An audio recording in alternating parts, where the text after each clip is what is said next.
You already take magnesium. Smart move. But here's the thing. Not all Mag-Gly is created equal. Solaray's magnesium glycinate is fully chelated, never blended or buffered. That means it's actually designed for optimal absorption and gentle digestion. If you're ready to upgrade your muscle, bone, and relaxation support, choose a quality Mag-Gly that's perfectly chelated for ultimate absorption. Shop Solaray Magnesium Glycinate on Amazon or solaray.com. These statements have not been evaluated by the Food and Drug Administration. These products are not intended to diagnose, treat, cure, or prevent any disease. Busted appliance? This is your sign to upgrade. Shop at Lowe's to get up to 35% off and next day delivery on hundreds of major appliances. Lowe's, we help, you save.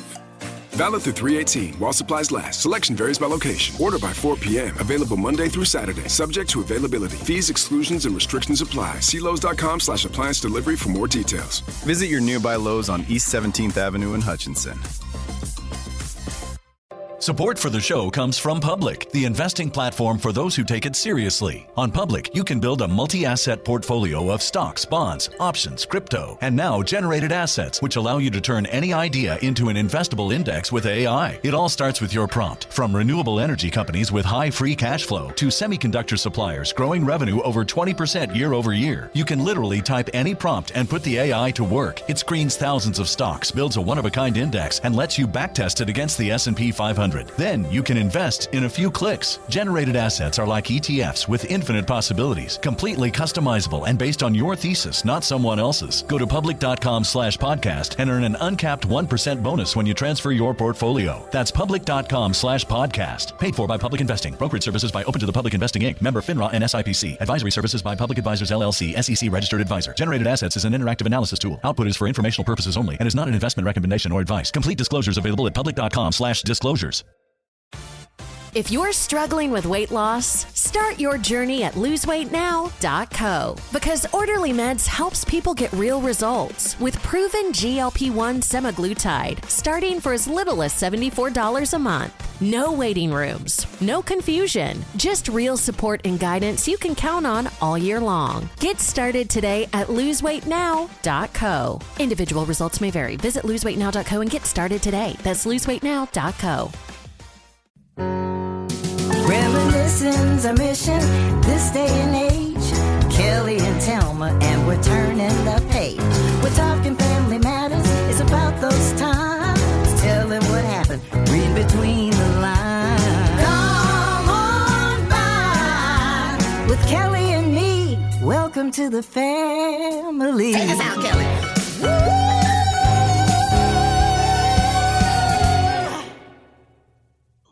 Welcome. We back, just like a bad nightmare. We are here.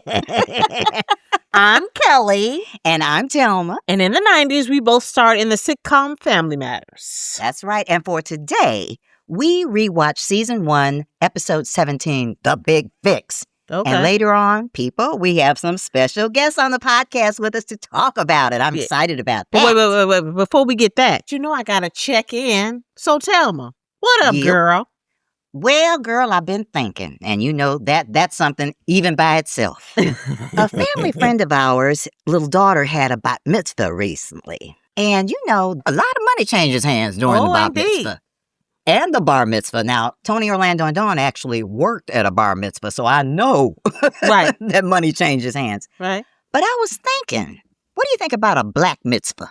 I mean, we black, we need the mitzvah. Your daughter's about the right age for it. We can start saving now. I think I'm about to end this podcast right here. Okay.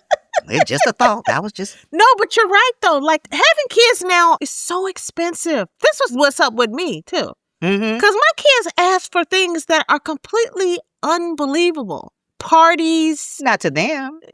This is their life. I mean, they're living a different life than we ever knew existed. In one generation? In one generation. Wipe that look off your face, girl. They ain't gonna grow up no faster. You still get your pocketbook ready, as my grandmother Bertha used to say. Are you insane? It's always been expensive for kids in school, but now they have so much more that they're doing.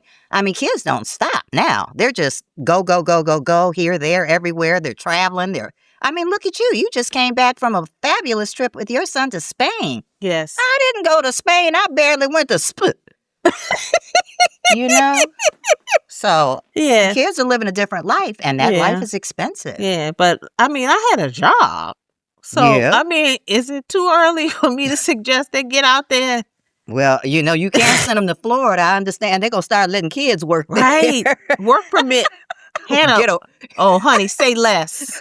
You better not send them babies nowhere. I will come after you. If you see Hannah out on the side of the freeway selling oranges, you better not say nothing. Girl, I'm through with you. But girl, I think we should jump on into this episode. What do you think? Let's get into it. Let's get into it. Today's episode is called The Big Fix, and it was written by Pam Eells and Sally Lapiduss. Yes. And directed by Richard Carell. Now, we didn't know him as Richard. I thought his whole name was Rich. That's so funny. And it aired on February 9th, 1990. What was going on in the world around that time, Kelly? Well, the number one song on the Billboard R&B album chart was the recently released Back on the Block by the legendary Quincy Jones, which went on to win Album of the Year and several other Grammys in 1991. Wow. The number one song on the Billboard R&B singles chart was I'll Be Good to You from the same album, and it was a remake of the original by Brothers Johnson, which coincidentally was also produced by Quincy Jones. Wasn't like he wasn't working, huh? He was doing the thing. Okay, producing and everything else. And on February 9th, there was a total lunar eclipse that could be seen around the whole globe. I don't remember that. That seems like I would have remembered that. I don't remember that either. Now, speaking of things in space, since we're going there. Okay. You know who's no rocket scientist. That's our little boy, Eddie. How do I know who you talking about? Girl, because it's either the nerd or the other one. Okay. And that kind of leads us to this episode because, surprise, surprise, Eddie's flunking algebra and has nowhere else to turn for help. And you know who ends up doing it. But he starts out with his dad. I'm shocked to find out Carl can add. I mean, do algebra, not add. Add. But how do you remember algebra? How old is this man? Yeah. I can if it's money, I can remember everything. But if it's actually on a piece of paper, right. I don't think I can remember how to do algebra. How about you? Well, you're still in the thick of it. Oh, no. Listen. Hannah came out full grown like, what Greek goddess is that? Athena? Oh. Listen, Hannah came out grown. So she always looked at me like I was trying to set her up in some way. She was like, she didn't take fashion advice. She didn't take any advice from me about anything. My kids don't ask me anything. I guess I don't you don't look have to like deal I know. with algebra or nothing like that? No. They came out smart, thank God. Well, mine came out smart, but not using his brain half the time. JD? Oh, I would never get that. Oh, he was too busy entertaining the crowd at school. They said it's not that he can't do it. He's just busy entertaining the crowd. So we had to have a talk about that. But he knew when to buckle down. I bet you he did know how to buckle down because his mama crazy. I couldn't help him. But that's interesting that you don't even have to deal with that. No. I think I resent you. Well. I was really lucky. My kids came out super brilliant. But you know what else? I put them in tutoring like at 2 or 3. Years old? Yeah. Don't start. That's called daycare. Okay. No. They have a tutoring program that they have for little kids. You just keep telling yourself that. But anyway. Right. So in the cold open, we see Eddie, Laura, and Judy playing Nintendo in the living room with Carl. And then Harriet and Rachel enter from the kitchen. Now, after they get rid of the kids, they rush in and start playing immediately. Did you see Harriet get in my way? You know Rachel's the biggest kid in the house. I'm going to say, she's sitting in my lap. I'm still trying to play around.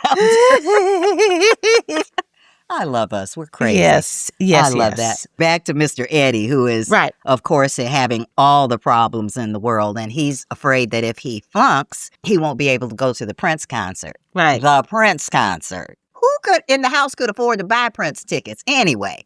Right. But here we go, down that rabbit hole. But yeah, when Carl is helping Eddie with his homework, Eddie is just blank-faced. He's just sitting there listening. But the funny thing is when Eddie, once Carl leaves, confesses to you that if he flunks algebra, he won't be able to go to the Prince concert, and he needs your help.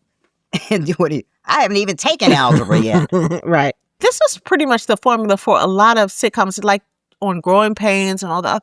Like they have an older son that's not that bright, and then they have a middle daughter that's smarter than everybody. And well, maybe that was the formula during that time because you had Full House, you had half and half, step by step. Right. All of them were families with a range of kids, Right. a range of ages. Yeah, So yeah, it does make sense. Anyway, Urkel walks in unannounced again.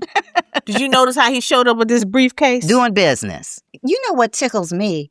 I forgot how little he was when he started the show. Did you see how much bigger I was than him? Girl, you look like his older girlfriend Exactly. for real. He agrees to help Eddie with the algebra in exchange for a date with my character Laura, even though, of course, she was going to reject him as usual.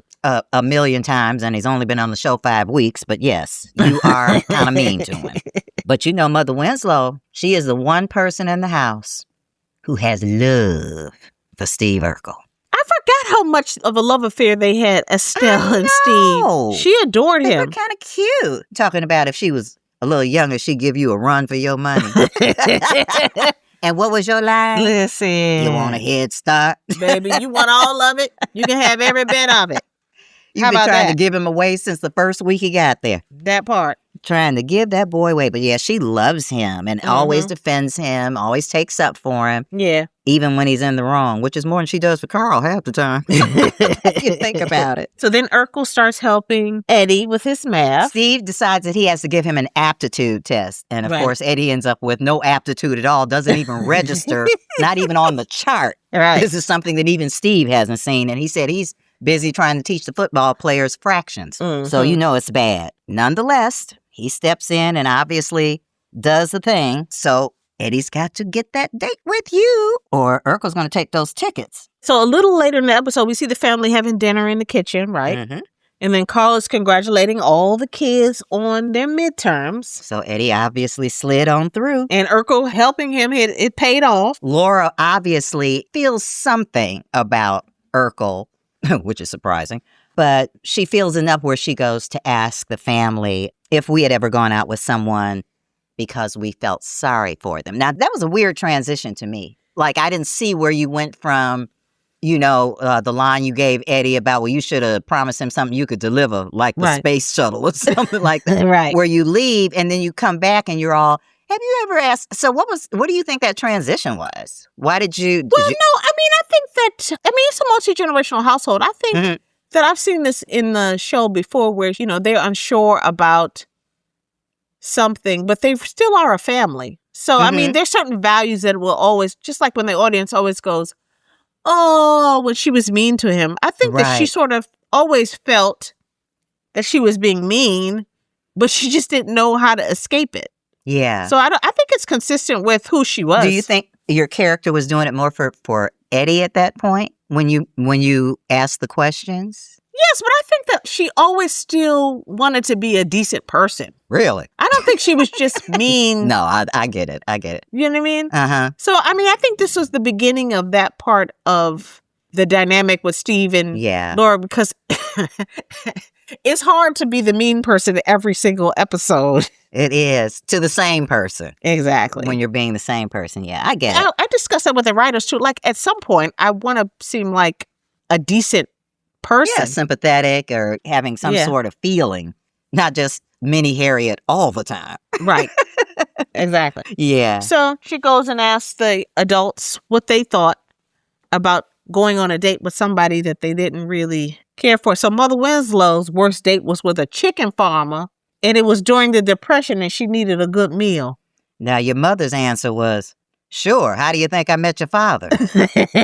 Harriet, on one again. And of course, I Yes. had a mercy date with a guy who was, as I put it, or as my character puts it, hopelessly in love with me. Isn't everyone? Of course. And let me just read the note that our crack team wrote here about Rachel's character. Lay it on me. Funny how Rachel had many who were hopelessly in love with her. But hopelessly single. So far on the show, she's pretty hopeless with the dating. Just saying. Listen. Now, these are people that are supposed to be for me. Okay? Talking about my character like that. Well, the truth hurts, don't it? It does sting a little bit, I gotta say. Yeah. Just a little bit. But anyway, Laura admits that she's thinking about going on a mercy date with Steve. which everybody, ooh.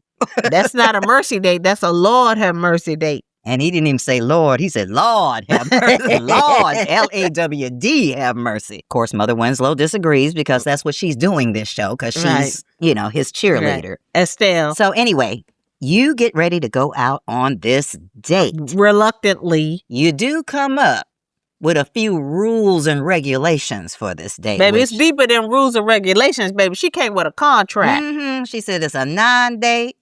No one can know about the date. No touching. And he said, but what if you trip or something? Just let me fall. When you ready for bodily injury rather than help. Have you ever had somebody in love with you that you just couldn't get there? I know you. I mean, you so fabulous. Oh, yeah, that's me. Just fabulous. I think we all have someone like that we wish we could. We wish we did. Because they're a good person. They're a nice person. They would be wonderful or whatever. But you ain't there yet. You feel what you feel for who you feel it for. Right. So later we see Laura trying to sneak out on a date looking like the Grim Reaper. She's covered up from head to toe with a hood on and a cape. I don't even know where you find this stuff. It must be part of our Halloween stash or something. Baby, she was true to the game. But our reaction to you, girl, everybody's face was just dropped. So funny. Of course, here comes Steve. He picks you up in a suit and bow tie. And, of course, the prerequisite saddle shoes that seem to be in the contract. If you do our show, you have to wear some at one point. Right. That's it. And, of course, insanity ensues. Correct. So he can't hold the flowers. He drops the chocolates. Trying to give you those. Right. Then tries to pick up the chocolates, drops the flowers, has a nugget stuck to his shoe. You are already horrified. The part that I love, his limo was a hearse from his uncle. And you only had to make one delivery. I would have liked to have been a fly in the hearse to see your face when they rolled that body out because you know that's what it was. And poor baby, he's trying to get out of the house. He has to tear up half the kitchen before he can get out the door. Course. And then that scene of him just slamming the door with the horse thing and slamming and slamming. Mm-hmm. Oh, God, the start of something big. Right. But there was not one, did I do that? Yeah. In the show. That was so much a part of his character later on. Yeah. You don't see all that now. You really do get to see the character more, which I enjoyed, actually. Yeah, that was cool. So, I mean, I don't know how Steve manages. Well, I guess these football players must pay well. How he is able to take you to a first-class French restaurant for your date. Well, on the show, I don't know if you remember, but the parents basically gave him the allowance. Just as long as he didn't bother them, he had complete run of the house and their resources. And remember one time they left town? Mm-hmm. Left him here. So listen, I'll pay you money, just don't bother me. So I guess that's how you get to eat good. Correct. But I love the fact that he had made reservations for Dr. and Mrs. Urkel. Correct. Oh, that boy, he dreams big. Even though he was little, he was in love with his Laura. Yeah. But you could also see why the audience totally fell in love with him. Oh, absolutely. Absolutely. Like I said, he's so endearing. And so in freaking these adorable. Shows. He's so, I mean, his character, there's an innocence about it. Mm-hmm. He's naive and smart at the same time. But there's just a charm about this character at this stage. I really enjoyed him in this. Yeah. It's so funny that the restaurant maitre d' has a fake French accent, which he drops as soon as he gets past your table. Yeah. Nerd alert. Right. So we see set up joke with the spit take. Man, that was a lot of work right there. I'm trying to remember now. I know those scenes we usually rehearse, but we usually only filmed once. Do you remember how that went down? Because I didn't have to be there, so I probably was in my dressing room with my feet up watching TV. Well, you know how on the show, like when they had a scene like this, they used to rehearse and tape everything up until the calamity started. And that was always on a swing set that was not a part of our regular stage. Right. Yeah. But we were trained to just be ready to do it in one take. Right. When it was like a scene where there was a lot going on, you totally had to be focused because they wanted to keep the audience engaged. Because after doing a scene like a million times, the audience kind of like checks out. Especially if it's a scene that needs a long setup like that one did. Or like when we did Mother Winslow's bathrooms. Those kinds of setups take a long time. Right. And you can lose the audience energy. So sometimes they would even tape it without an audience. But that they taped in front of an audience. And it just Man, that was some Lucille Ball stuff there. Correct. That was really good. I was cracking up watching him eat those frog legs, girl. Well, it was actually, he was acting like he was eating frog legs. He was eating those French fries. He ain't fooling nobody. But the way he was eating I remember that. Those frog legs were really good. It's the first time I'd ever had it. I'm never talking to you again. Why? I was actually offered some in Chicago, but they looked like they could still jump, so I wouldn't eat them. Oh, you should have taken People them. say they taste like chicken. But I'm from the South, so I eat everything. I was born in Louisville, Kentucky. Right. And raised in Detroit, which is kind of the South. So you should be eating everything, too. I'm not. Put it there. You better eat it. I'm not. Okay? But they were good. If you say so, all right. Tastes like chicken. Only chicken tastes like chicken to me. Now, what was surprising to me, because I didn't see the good part of the day, was that it wasn't that bad to you. Right. Laura admits that the date really wasn't that bad at all. Mm-hmm. And she gives Urkel the courage. Go ahead and say it.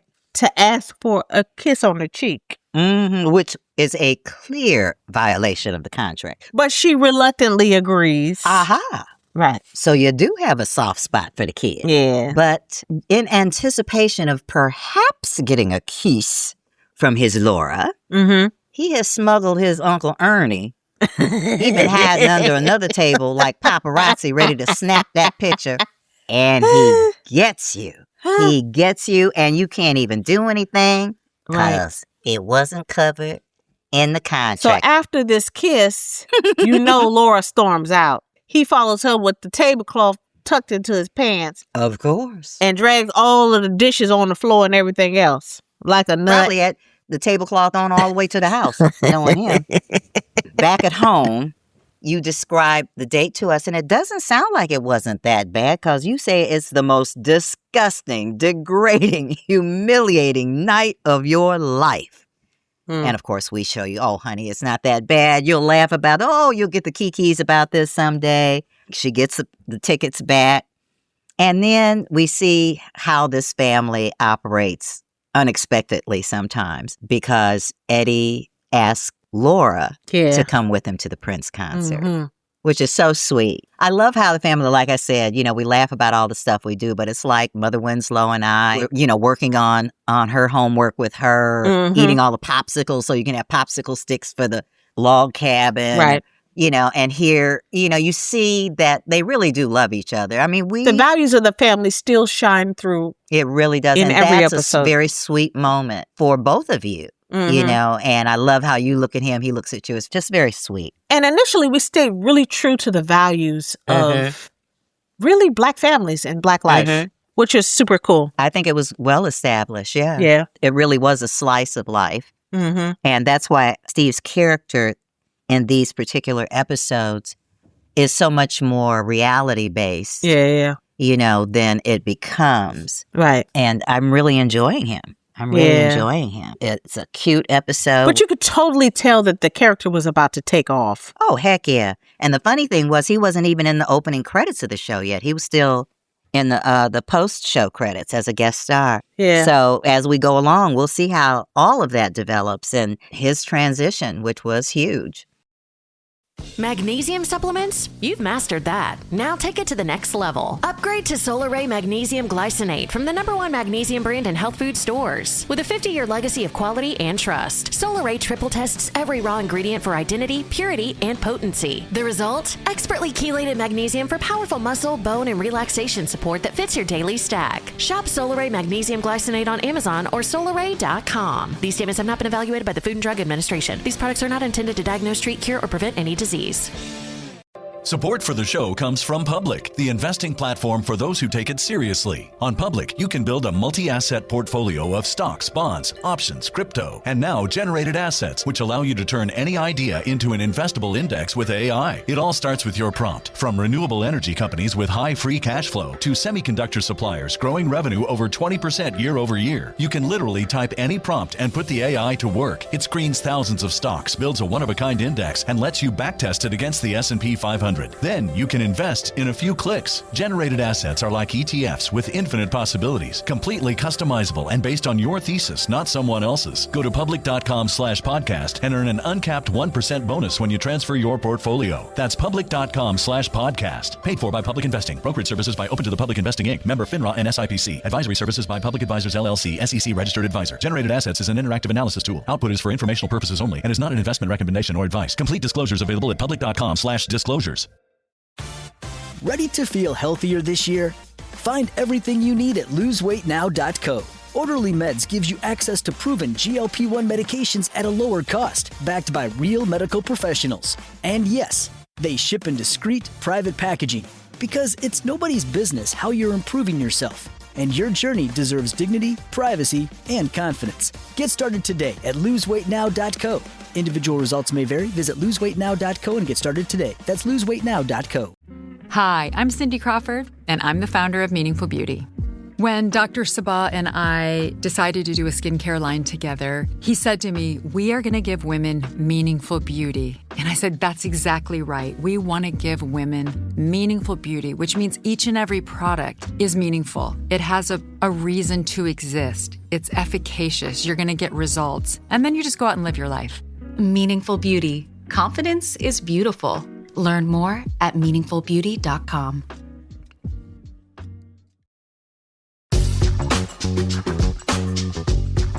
It's time for Friends of the Family. Ladies and gentlemen, we are super excited to bring you some friends of the family who are actual family from our past, from Family Matters. They wrote today's episode along with many other episodes of Family Matters. Their other writing includes producing credits like Mad About You, The Nanny, The Sweet Life of Zach and Cody, Hannah Montana, I wonder who that is, and many, many, many more. But of course, the most important to us is Family Matters. That's right. That's where we met them. So without further ado, please help me and Thelma welcome our family, our girls, Pam Eells and Sally Lapiduss. Thank you. Thank you so much, guys. We're so thrilled to be here. Oh, my gosh. Oh, thank you. We are so happy to have you here. Yes. So excited. It's just great to see everybody. You know, we haven't seen anybody in so long. Yeah. And we have such a history together. It's nice to be able to catch up like this. So I'm excited about it. By the way, Pam still has her red hair. Yeah. I see it. A little dye and it's all good. Okay, that's what I'm talking about. At this point, I'm gray too. Yeah. No, you're not. You're forever a child. Yes, you are. And don't start talking about old, because we all know. No, don't even tell me. I don't even try to set mine You look exactly the same, bitch. And that's the last one I'll drop. Okay, now. Okay. Yeah, I was about to say, if I take this ponytail off, everything hitting the floor. You know what they say about a good ponytail. Maybe pull everything, hold it all together. Oh, my God. It's so great to see you guys. Likewise. So, ladies, how did you guys both get involved in Family Matters? Yeah, it was our first staff job. We had both been in New York, and we got one job that brought us out to LA, and there was a strike for a change. That's right. And I went back to New York to work in theater, which is what I was doing, and Pam stayed out in LA. And then eventually our agent got us we sold a pilot, actually. That was the first thing. Oh, it got shot, but it didn't go. And then, actually, we got fired off of it before it didn't go, I think. Are you joking? You got fired off your own show? Long story for another podcast. But anyway, we left. And then we were looking for a staff job, and it was our first job. We met with Tom and Bob and Michael and Bill. Had you met Bob before when you were in New York? Or did No, you... he really hadn't done theater then. You know, I remember him telling me the first year, because he knew I had worked in the theater, that someday he wanted to go do theater. And boy, did he. And boy, did he ever. Yeah, many Tonys later. Yeah. Yeah. We still keep in touch, which is great. Huh. So that was your first staff job.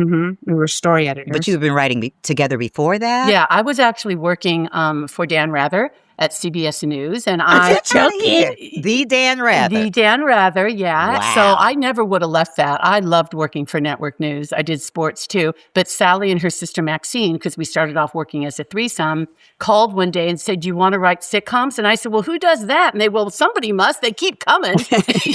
every fall there's more of them. So I went, okay, let's try it. And we wrote a Golden Girls. A spec. Yeah. And that was the first year of the Golden Girls. And Sally's sister, Maxine, got a phone call at like 7:30 in the morning, way in her apartment, way up in Harlem. And they said, this is a William Morris agency. She hung up thinking that we were like pranking her, right? And they called again and said, no, it's William. They were like, blank you. I hung up again. And then they called the third time, like, this is really the William Morris agency. We really love your script, but if you hang up on us again, it's over. So we then met with them, and we actually didn't wind up going with them. We went with a younger, kind of newer startup agency. But that's how lucky we were, you guys. I mean, we never had to be assistants. We never had to be anything. And then we went out to Hollywood. Some of us were assistants for quite a while. Oh, well, I was about to say. I wasn't, but that's your problem, Sally. Well, if you're going to drop names, I was an assistant to Katharine Hepburn for many years, and I stage managed. Now, that's a serious name. Yeah, mic drop. And I stage managed the last play she did. So wow. We were all working in New York at the same time, and my sister was doing stand-up. So that's when we started trying to write. She was doing stand-up? She was doing stand-up. She did that for many years, actually. She went to drama school, and nobody would cast her, so she decided to put herself out there. Cast herself. But yeah, exactly. Sorry. But we actually wrote, I forgot about this, we actually sold an episode of the beloved fabulous Peabody not award-winning Charles in Charge, remember? That was our first Charles in Charge. Love that long title you gave it, Sally. But we got a sale in New York because there were producers in New York. So we sold it in New York. And that got us into the Writers Guild. We had been trying to get an agent and nobody would talk to us. And then once we made a sale, of course, they started calling us. So. Yeah. Nobody wants you till you sell something. Exactly. Nothing's changed there. Exactly. Yeah. But then the strike happened, and then we were unbelievably lucky to get hired for Family Matters, not just because I still remember as two of the most delightful, wonderful actors I've ever had the privilege of working with. And that is the damn truth. Aww. All the actors were lovely. You guys were so warm and welcoming. And of course, we were so thrilled to be there. It's like, oh my God, we're doing TV in this wonderful situation. And then speaking professionally, also just being able to work under the legacy of Tom and Bob. Oh my God. Yeah, and then Bill and Michael, they taught us show running, how to run a show, how to do a show, how to treat the staff. And I have used, and I know Sally has too, those lessons. And I was lucky enough to run into Bill at a party sometime like 10 years ago or something. And I said, I have used what you guys taught us every day in my career to this day. To this day, I'm still taking advantage of all the wonderful lessons they taught us. So we feel really blessed to have been with you all on that show. Likewise. Well, we feel really blessed. First of all, we were happy to have a job. But to be able to work with Bob and Tom and Bill and Mike was great. I always said it was like getting paid to go to sitcom college because the other thing they did was when it was our episode, and there was a big staff the first season. There were like 10 of us. They hired a lot of first-time writers. But when it was our episode, we were in casting, we were in editing. They really shepherded us through the whole process. We were in not just script meetings, but I mean set meetings and things like that. And coming from the theater, I loved the idea of doing a show every week and having an audience and then doing all the pre-production and all that. But I'd never been in an editing room or done anything like that. So it was really an education. And that is the way, you kind of pass it on by doing that for the writers that then work for you. So, we've trained so many writers in that same way by having them be every bit part of the process. And that's how we train our future showrunners. That's sort of what I wanted to ask you about because, people always hear about the writer's room, but they don't really know what happened. So you said we had an abundance of writers, true. How does that work? Does somebody come up with the actual story and then everybody else contributes? How does the writer's room work? Well, in Family Matters, I think it was basically Sally and I coming up with all the best stories and jokes, and then the others helped. Of course, I was going to say that. That's right. I was going to say that. Especially all this stuff for YouTube. Yeah, exactly. But all kidding aside, of course, it depends on the showrunner. But for the most part, I can only speak to when I've run shows. I just get everyone together. First of all, I come in with a shit ton of stories, and I ask everyone else to do that too once they're hired. And so you're already coming going in with a staff and everybody has their own take on it and their own stories. And then I've always spent the first week or two just throwing out hundreds of story ideas, like A stories, B stories, C stories, and putting them up on a board. And then throughout the rest of the season, although of course you come up with new things, that's just kind of a mine, a gold mine that you can go back to. And so pretty much everyone comes up with stories. And then what I've always tried to do is, you can't always do this, but if a writer comes up with a great idea, you let them write that script, right? That can't always be the case. Often, sometimes you come up with an idea, somebody else takes it, or vice versa. And then same thing, you try and let that writer write the script. They write it, they bring it back, you give notes, they take another shot at it, and then the room does a pass. So that's my short answer to how that normally works. Sally, what do you think? Ditto. Excellent. Basically, yeah. I mean, stories get assigned sometimes. Sometimes we'll have a crunch. When Pam and I, we separated and worked separately for years. And then Pam very nicely and lovingly hired me back when she created the show Jessie. And I was lucky to have her back. Shucks. But I remember more than one occasion where after going through notes with the network and Disney and everybody, the week before they'd say, we're not going to do this script. Or one week they said, we really want to do a script set in Hawaii because, we have a hotel there. Are you joking? No. So that would be triage. That would be, okay, let's throw out or push back the script we've been working on and let's throw something together.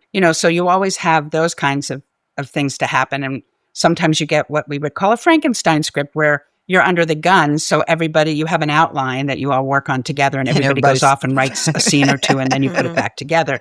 But hopefully at that point, you've all worked together enough and you know the characters and you know their voices. So it does come out.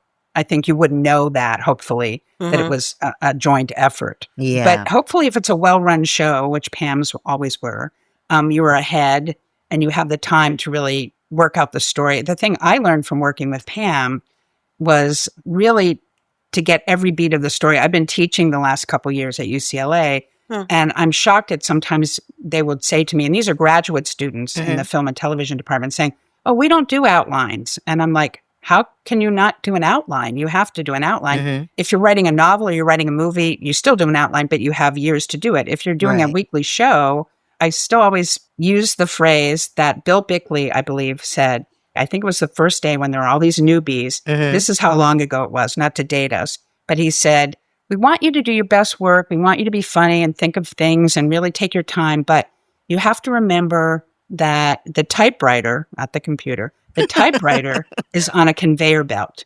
And Friday it hits the wall. Wow. I have to explain to my students what a typewriter is. But basically...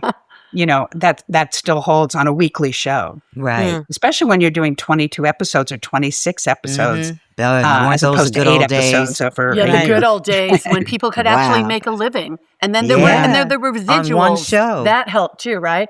But yes, Sure Sally, did. I was going to say that same thing because that made such an impression. To me, it was always a sheer, unadulterated joy running a show. But the pressure of it is that you are working on your current show while you have the other ones coming down the pike. So that is, and it's like Lauren Michaels' thing, the show doesn't go on because it's ready. The show goes on because it's 11:30. And it's kind of a similar thing, on a weekly episodic show. But yeah, the key is to be very well organized, write great outlines because you can't build a house without a good foundation. And often you'll dive in and then you realize, oh, we didn't think about that. And an outline, which we always do, gives you a chance to catch those issues, right? Hopefully before you actually write the script. So you guys have been working together for so long. Do you guys automatically fall into like a rhythm with certain things where you know that this person has this part completely together so you don't even worry about that part? What's the dance? Neither of us ever have anything completely together, I would say. Women after my own heart. Yes, but absolutely, you get into a rhythm. My favorite thing about our partnership, besides the fact that Sally's the sweetest, best person and the funniest writer I've ever worked with in my life, besides those two things, Ditto. Thank you. The best thing about it was that Sally overwrites and I underwrite because I edit as I'm writing. And so Sally, we would finish our, let's say a script is 44 pages. So I was like, mine's 23, tighten and hopefully okay. And Sally would, if it was a Rich Carell sight gag, it would be a tome. Here's my 65 pages. For the first scene. Right. War and Peace. I'm like, bitch, you did it again. That was your second bitch, Pam. That was bitch number 2. But what was your phrase? I always liked My that. phrase was, there's gold in them thar hills. And so I would just go in like, she'd be there with an axe looking for the gold. But it was always there. And meanwhile, then she would go in and make mine better and add a couple of pages of great jokes. Yeah. So yeah, it was the most fun ever. In fact, working in a writer's room in general, for me, and I think for Sally, is the most fun job you could ever have. And we are blessed that we've been able to do it for this long. Yeah. That's amazing. Yeah. Well, now, on this particular show, The Big Fix, Steve had only been on the show for like 5 weeks, and we were talking about, I had forgotten how tiny that child was when he came on the show. He was like 2 feet tall. I said, Laura looked like an Amazon next to him. I mean, he was so tiny. He was so endearing, and that was before it got so big, did I do that? I mean, when he said, did I do that, it actually sounded normal. But we were just amazed at how adorable he was. I had totally forgotten that he was just a little kid when he came on the show. I mean, how did you all find his voice? But did you guys know it immediately? Because it was completely explosive when he came on for the first episode. We remember. And we definitely remember that. 100%. You remember the story about Tom getting up in the middle of the audition and signing him? No. Tell us. Tell it. Okay, you tell, Sally. You're the casting maven. Was it? I thought it was first read through where he got up and left, and he had called the agent. You're probably right, Sal. Jalil's agent to tie him up for however many episodes before it even hit. But I remember that night that we shot it. Was it a frat or a prison It was a frat. group Right. or something? And they started. He did his first entrance in the scene. Then we did the scene again, and they started chanting Urkel. Yeah. And it was crazy. They were also chanting nerd, nerd, nerd, Nerd. nerd. It just hit that, whatever that was, the zeitgeist of nerdiness. But it was the... Yeah, that it We factor. were watching it the other night, and my wife said, you guys were ahead of your time. And I was like, what? Because it was like a family show that was... And she said, no, you're ahead of your time. There wasn't really a nerd thing. That whole sort of smart kid with the glasses and the whole thing. It was really one of the first that hit sort of the popular culture, I think. Yeah. And with Kelly, with Laura, I mean, that's what really animated that whole relationship. If he was just a nerd, in space, it wouldn't have been that interesting. But the fact that he had the nerd, although that's a good spin-off, Nerd in Space. I think he did go to space, so let's not forget that he has been to exactly. space. Jot that down. But the idea that, it was this quest. And I remember this made such a huge impression on me that after the first season, Wendy Wasserstein, the playwright who I admired, wrote an article for the New York Times, and she talked about Kelly's character, Doogie Howser, a character in Life Goes On, and one other character on TV that year, and saying about how great it was that there were smart kids and it was okay to be smart, and especially for girls to be smart. And it really didn't talk about Jalil at all. And this was after, Jalil had hit. Right. But it was really about almost empowering women and girls, which again was way ahead of its time. Right. But the idea that could be fun and real, but still give kids, something to shoot for besides getting boys, from a girl's point of view. But and that's really a great thing because you guys were really on the forefront of that also, like in terms of like incorporating LGBTQ plus characters and Black characters, censoring them. Even having female writers. I mean, every show I had done, this was the first show that I saw female writers And on. again, all credit to Tom and Bob and Bill and Michael. Yeah. Do you remember that, Kelly, that you were in that article? Do you remember that? I do. Yeah. And Kelly, I just need to say, you were so phenomenal. The best thing I think that will come out from Sally and me out of this lovely interview is Sally saying he would not have been funny if he were just a nerd in space. Actually, he probably would have been a little funny. It was your... Yeah, he was a great physical comedian. Yes, but it was my son, who's 22, just watched the episode with me and was laughing out loud all the way through, and not just at then. He said, Mom, I'm so proud of you and Sally. And he said to tell you guys how hilarious he thought it was. And one of the funniest things, well, he just laughed at all the stuff, was your log cabin stuff. Tell me he thought was hilarious because it was the looks, you guys. It was the takes, They always say there would have been no, again, dating ourselves, but in the Jerry Lewis, Dean Martin, for example, Jerry Lewis would not have been as funny if Dean Martin weren't there reacting to him. So in addition to you guys just being hilarious on your own, the reactions you had to him, and Kelly, when he just said, but what if you trip? And you said, let me fall. Let me fall. Let me fall. With this gesture. And Jason and I were howling. I mean, you guys were phenomenal. But I also do have to tell you guys both, I don't know if you know how much I appreciate your encouragement along the way this whole time. Being an actor is kind of like a weird thing. I will never forget some of the things that you guys said to me growing up and how you encouraged me. Oh my God. I will never forget that. Thank you so much. That's good because we don't remember anything. So it's good that you remember. We're old. Well, you're still funny as hell, I'll tell you that. Kelly, here's what I remember about you. First of all, that's very touching what you said. I'm actually tearing up because it means a lot to me.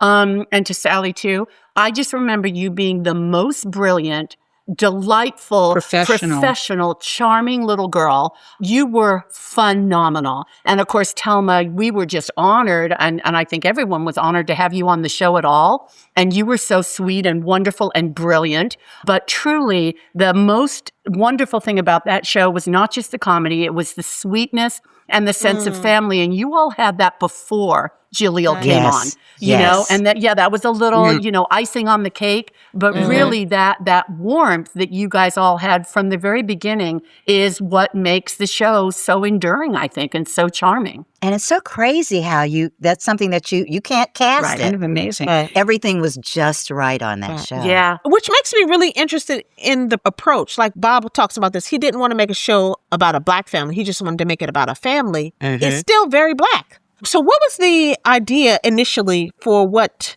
you guys wanted to convey?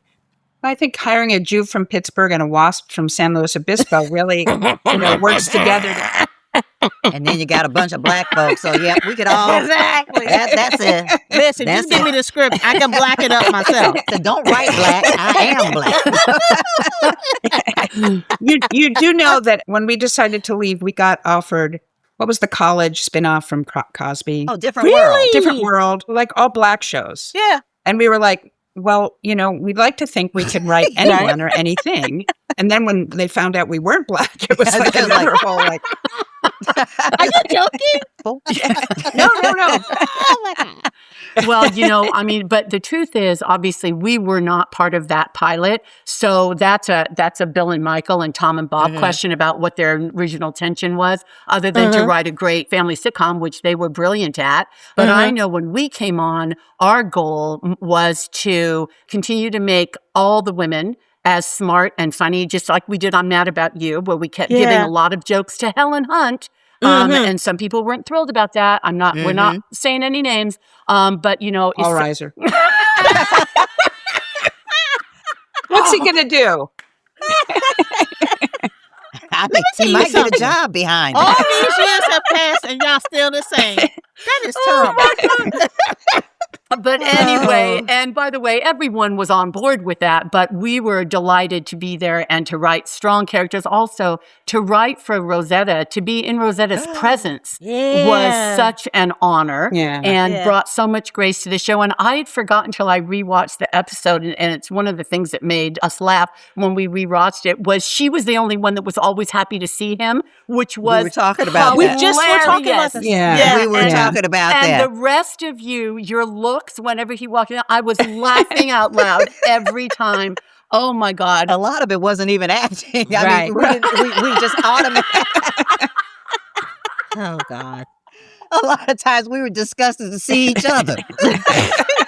But you're one big happy family. Right. That's how families are, though. That's As long as true. nobody else was talking about us. I also rewatched the one we wrote, Marriage 101, which was when Urkel and Laura had to pretend to be married for 2 weeks. Do you remember, Kelly, you had the baby, the sack of sugar? Oh my God, you were hilarious, girl. It was so funny. We gotta watch that. First season, second season? It was in the second season. Okay. And it was, I just remember there was a hysterical sight gag that Rich Carell was so brilliant at. Rich. Jaleel was late for class and he runs into the classroom and he knocks the flag over and his belt gets hooked on the map and he goes up the wall on the map. And it was just hysterical, crazy. But the meat of it was that two of you had to pretend to be married. And he just, of course, did his Urkel thing. Yeah. But it evolved into like this really heartfelt speech where you tried to be nice, but finally you read him the riot act. And then, you could hear the audience too. It was like, everybody, their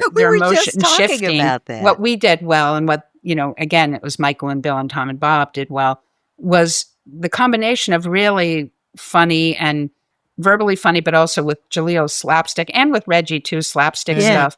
And then really the heartfelt, what we used to call the porch scenes, right, Pam? Because you always ended up on the porch. You guys are like saying everything that we say. Everything that we talk about. We better be more original then. Sorry. No, but we talk about the porch as being our safe space. Right. We always know when we're on the porch that something heartfelt is going to happen. Exactly. Can I tell a quick Rich story? Please do. Because Rich, our beloved Rich Carell, a brilliant director.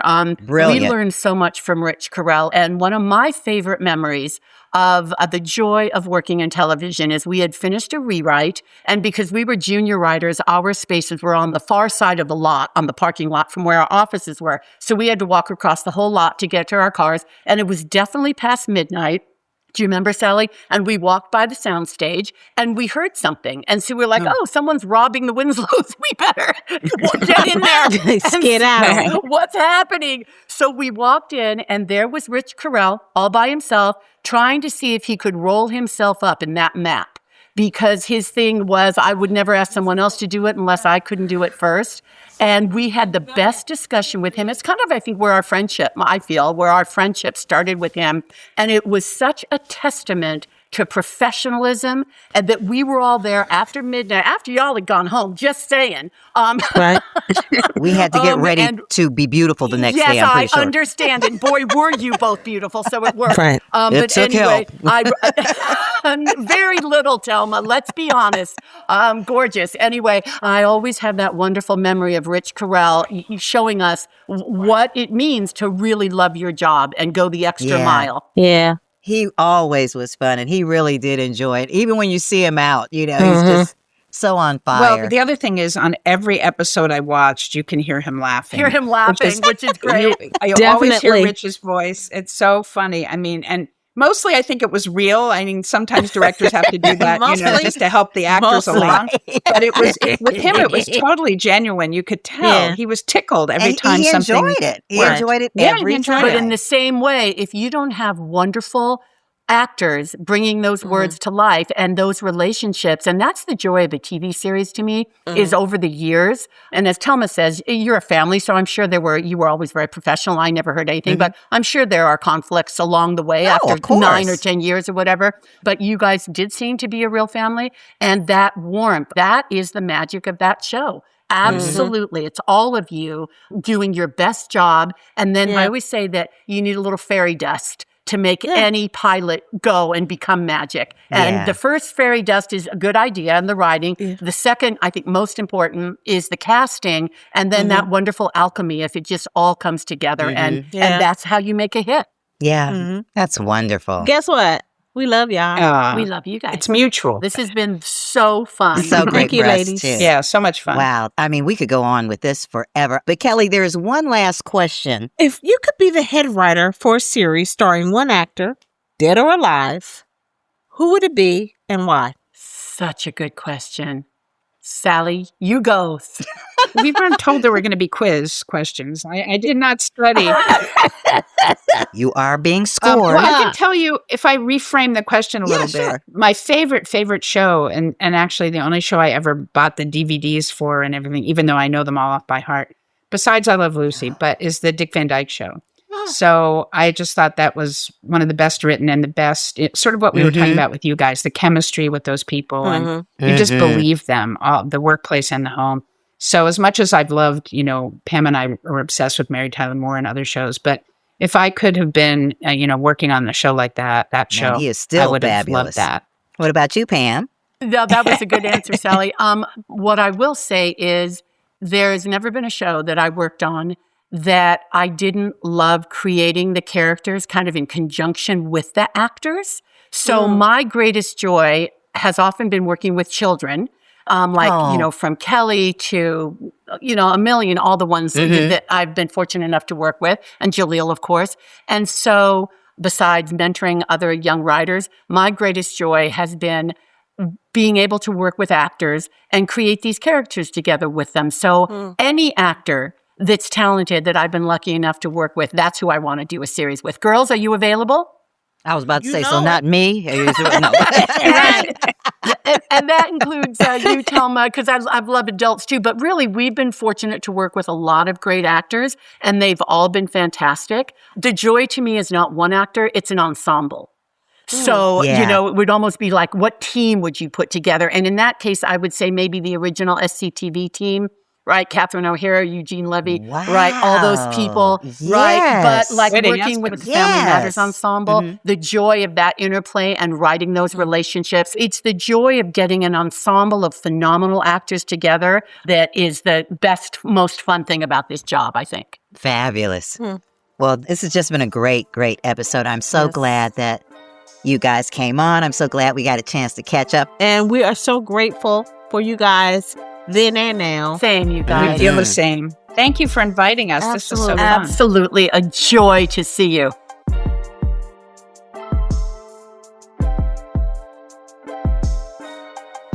Hey, my family. We ask you guys to call in, and man, have you been doing the thing. So we are going to get to our next call to see what is on your mind. Hi, my name is Jennifer. I do not have a question. I just have a thank you. I was 11 years old when Family Matters started in the TGIF lineup, and it was easily my favorite show of the night. I always looked forward to it. Sometimes my sister and I would get pizza and tuck in for the evening. It was, pretty fun. I really loved being able to see a nice, healthy family, which is not something I ever really had. So I'm 47 now, and I tear up when I hear the theme song, and I still watch Family Matters. It's just somewhat of a comfort show for me and something that just makes me feel happy and safe. So thank you for being part of that and just making my childhood a little better than it would have been otherwise. Oh, Jennifer, what a great thought. Thank you so much for sharing that with us. 11 years old. So, Kelly, you were just a little older than her, and you were... We're the same age. Yeah. Yep. And you were out there doing it. So look how you influence people. She's 47. I remember 47 vaguely. But, I have to stretch my brain a bit. Baby, that's so crazy because you look 16. Well, it's the rubber band in the back of my ponytail. If that snaps, Jennifer, get out of the way. It'll even hit you. But thank you for calling in. I think sometimes people think they have to have a question. But it's nice just to hear from our fans and to hear that we were an important part of their life. And of course, they can't get rid of us because we're still on the air. 90 years later? But thank you so much for that. Thank you for being a part of our family. Thank you for allowing us, because you brought us into your home every week. Thank you for doing that. And I just want to echo that because your comment is actually what was interesting to me about doing this pod. Our family that was on the other side of the screen, over the years, we've talked to you guys. We've heard your stories. A lot of people who had difficult childhoods or difficult upbringings considered us family. And I want you to know that we feel the exact same way about you. Absolutely. This has made this whole experience so rewarding, is to hear back from you what the show meant to you and how we've become family to you and you to us. So know that the feeling is mutual. I'm glad you enjoyed it. And we're just so happy to have you a part of the family. Okay? So thanks for that call. And please don't forget, you can leave us a voicemail, just like Jennifer. You can go on our website, thefamilymatterspod.com, and we're going to answer all your questions or comments. Whether you like it or not. That's it for this week, but stay tuned. Yeah, we're going to rewatch each episode of Family Matters week by week, so make sure to rewatch the show right along with us. You can catch it on Hulu and TBS and a bunch of other places. Welcome to the Family with Thelma and Kelly is a production of iHeart Podcasts and Audiation. It's hosted by me, Thelma Hopkins. And me, Kelly Williams. Our executive producers are Sandy Smallins for Audiation, Adam Rip, J.D. Hopkins, who also happens to be my son and Kelly's faux bro, and Jonathan Strickland for iHeart Podcasts. The show is produced by Thelma and I. But our series producer is Ireland Meacham, and our theme song's lyrics were written by J.D. Hopkins and Adam Ripp. The theme song was scored and mixed by Matt Noble, who's also our series mixer. And we'd like to thank Nikki Etour and the entire iHeart Podcast team. Thank you, thank you, thank you. Follow us on Instagram at Welcome to the Family Pod for behind-the-scenes photos and more bonus content. And don't forget to leave us a voicemail at our website, thefamilymatterspod.com. We want to hear your thoughts and favorite memories of the show, and let us know if you need advice, because we're good for some bad advice. We might be able to help you with your own family matters. And make sure to rate and review us wherever you're listening. We are so excited to have you guys along for the ride. Yes, welcome to the family, y'all, and we'll see you next time. Welcome to the family.